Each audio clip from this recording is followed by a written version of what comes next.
right, Dan. So the video that we worked on, man. So we're gonna wrap it up with like a little closing thing. That's what you want to do with this thing here. Yeah. All right. Talk about what what was going on back in the days where we moved around with Pops. Rest in peace.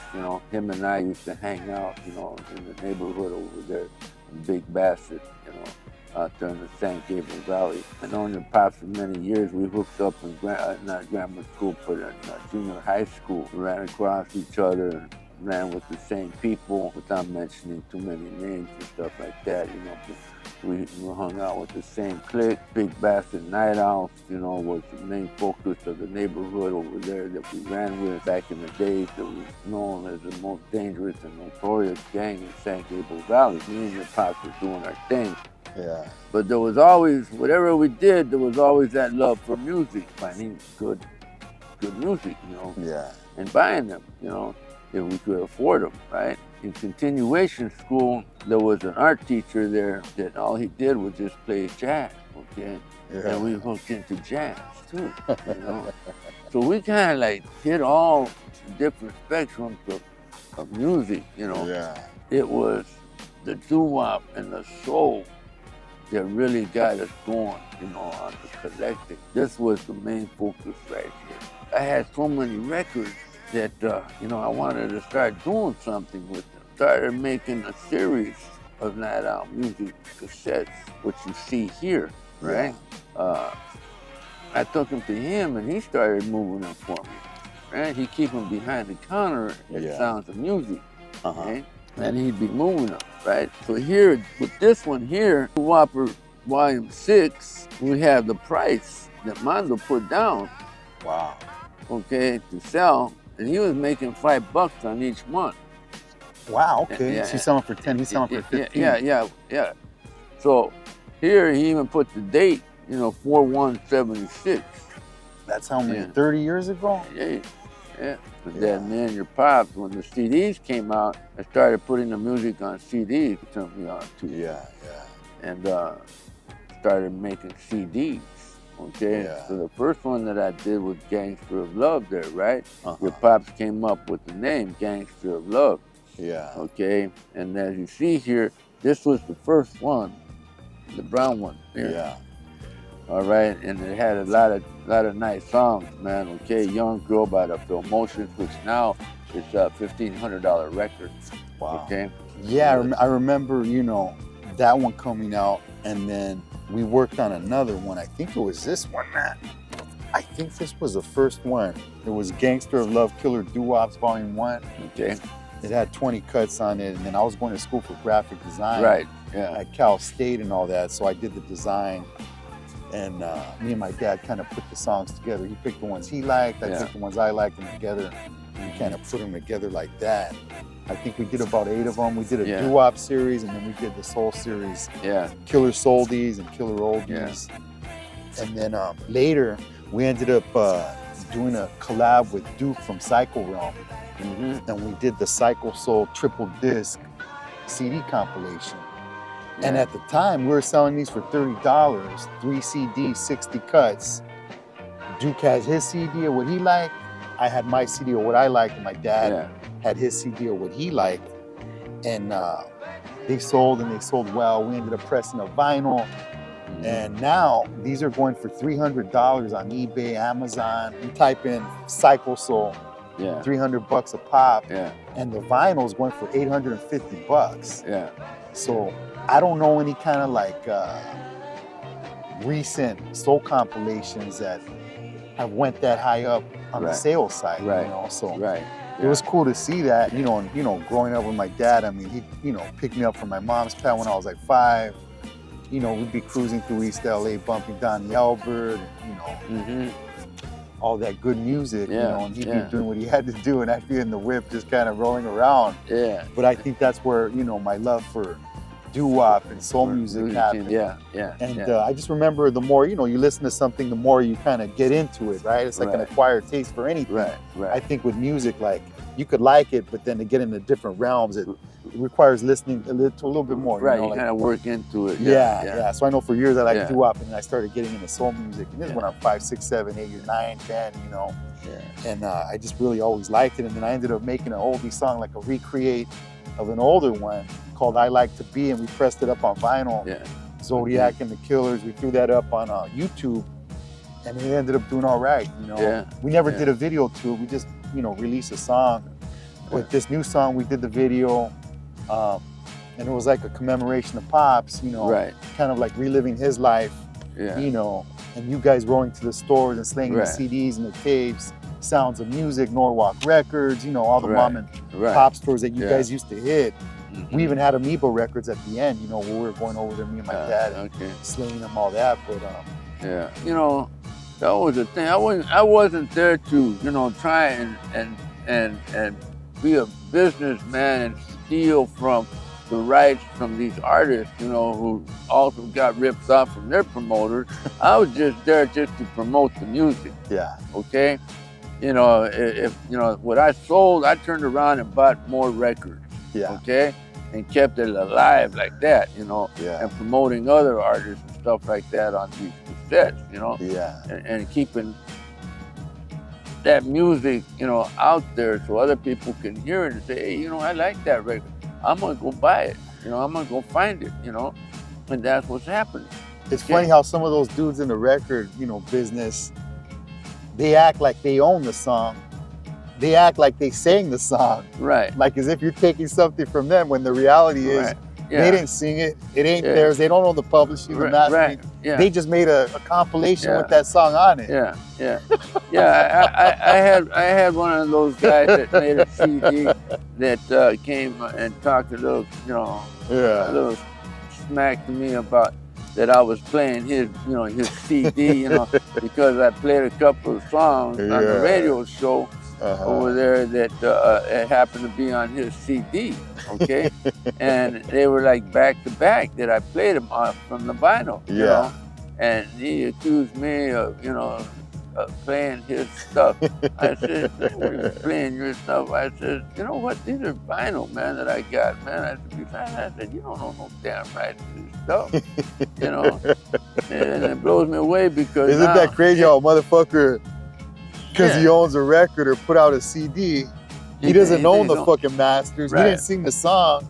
So how does he even think of that kind of shit? Yeah. So, these guys, come up with all this kind of crazy stuff, thinking that they own this stuff, which nobody owns this stuff, Except the dude that sang it. Right.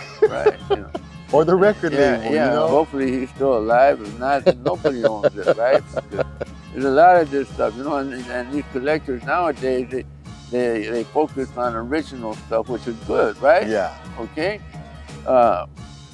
Because they don't want nobody playing reissues of boots, right? Well, then stop making the suckers, okay? Because they're the ones that are making them and selling them, right? And they're getting down on people that are playing reissues. I get a kick out of that, man. You don't like it, well then quit selling them, because that's what they'll do. They'll boot them, Check out this one, Joe. This is one that I came out with called Overdose. This is back in 2004. I just put a list together of songs that I dug. And I guess the stores, they had a problem because of the syringe on the cover, Yeah. To me, it kind of like, was a trippy image, and it kind of represented a lot of the people that like that kind of music. Well, nowadays, what the slang is dope. Okay, that music is dope. Well, that's dope. Exactly. Okay, that to me, that's a sign that, hey, this shit is dope. You know what I mean? Okay, and that was the slang now. It's gonna put you down. That it's dope stuff. Dope records, man. It's hard. Good stuff, right? There was other people doing it in different parts of the city, okay? In Orange County probably, in San Jose, San Francisco, Chicago. There was Art Morales, okay, that was putting together Taste of Chicago, okay, with his CDs, right? You know, and I would buy, you know, from him, and I would trade with him. Hey, check this out, you know, boom, boom, boom. And he would, you know, send me these, you know, these CDs, you know, and these are called steppers, okay? You know, I guess that was a term for that style of music, that beat of music, you know. So every once in a while I'll go out and play, you know, what I got, you know, in different venues and stuff, and have a good time. I've been to Mexico, you know, playing this stuff with Joey Quinones, who's the new Chicano. That's a good thing that they're keeping it alive. Yeah. That's all we want to do is to keep it alive. You know, my dad, you know, he passed away about 2 years ago. It caught us by surprise. You know, at 71, he was doing pull-ups, push-ups, you know, he was in good shape. And they found out that he had a brain tumor, you know, from being on the cell phone all them years, you know, doing sales. You know, he loved to talk, right? You know, you get on a phone call with him, it could be a couple hours. Yeah, he used to call me on his way home from here, man, from Arizona. What you doing? I'm driving home, man, you know. We chop it up a little bit, man, you know, keep the monotony out of the drive. You know? I know that's what was happening. Yeah, but them cell phones, man, it really did damage, you know, just right there by the temple, all the time, you know. They say even in the handbook, you're not supposed to be, you know, so close to the phone. Well, how you know, they don't teach you that. It's real small, fine print, but you know, they gave him 6 months to live, and he ended up living 2 years when after that diagnosis. And you know, he fought and tried to eat as healthy as he could. And, but you know, grade 4 glioblastoma is just really, you know, really dangerous. The most dangerous cancer you could get. So, you know, he fucking rolled it out. We had some beautiful times together, man. You know, I remember back in high school, man, he had that 39, man, that was all beat up and primers and stuff, man. But we still go cruising in that thing, man, you know. Having some good old times, man, running from the police, you know, doing a little bit of battle here and there, you know. And it was a lot of good times, man, you know. You know, just going to parties and dancing and, you know, chasing girls and stuff like that, you know.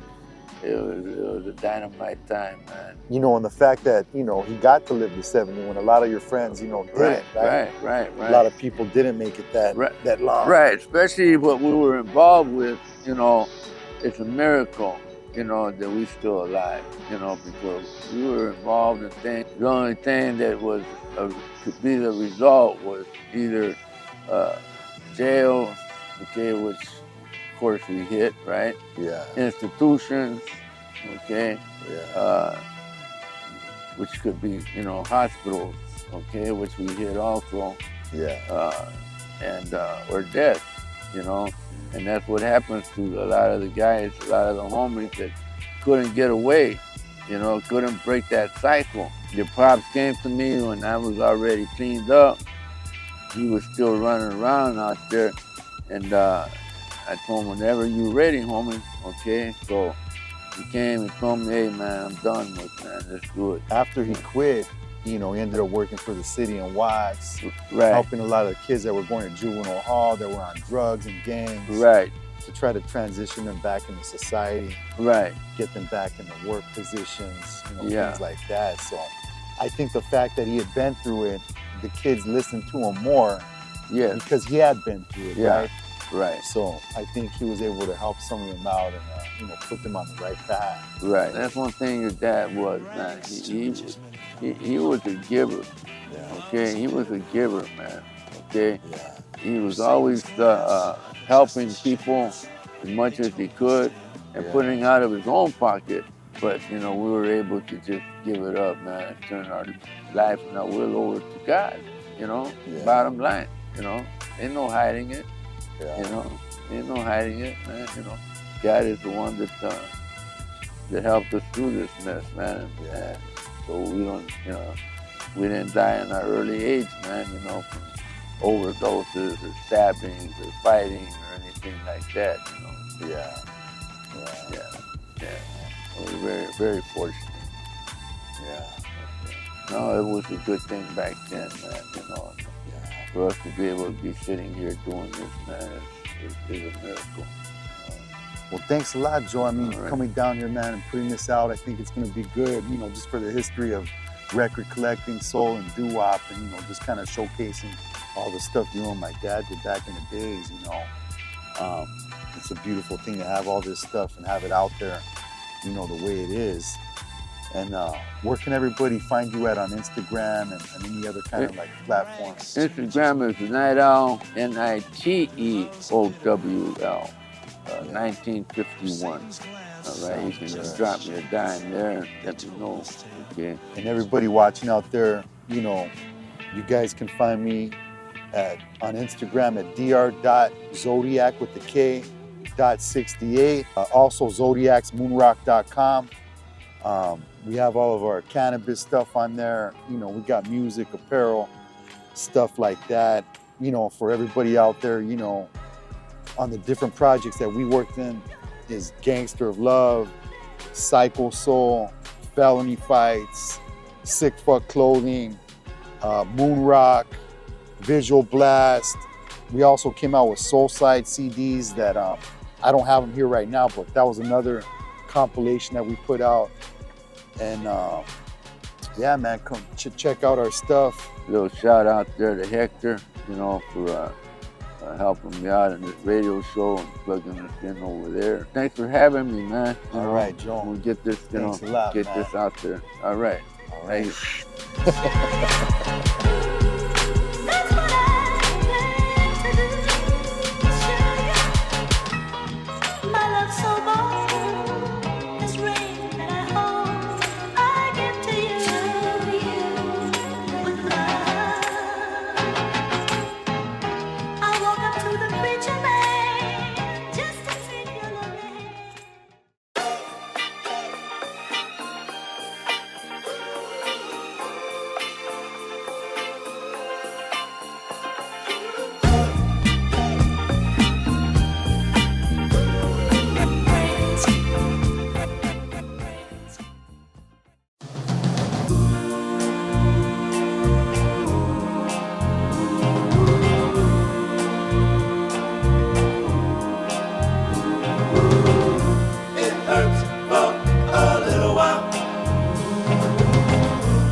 Right here.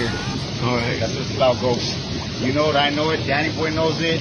Papa Ruski, King Koopa knows it. He's over there on the court, man. Get him right there. You want to show me shorts real quick? You want to show me the shorts? Hey, man. Hey, like father?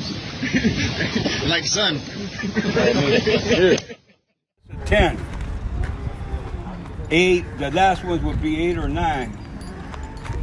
That's one of the best back exercises. Are you guys doing that at the gym? Feel good, man. Feel like I'm ready, man, to be a troubleshooting consultant, exerciser, music producer. I'm ready, man. Be sharp. He's trying to pick out the. Be sharp. Be sharp for this gig because no room for squares. You got to be sharp to make it through the door.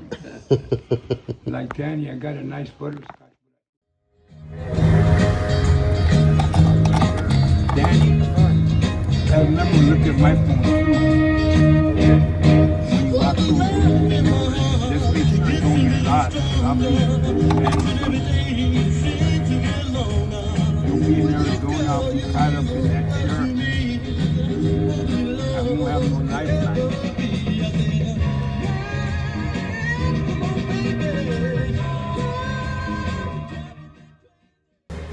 Stay positive, son.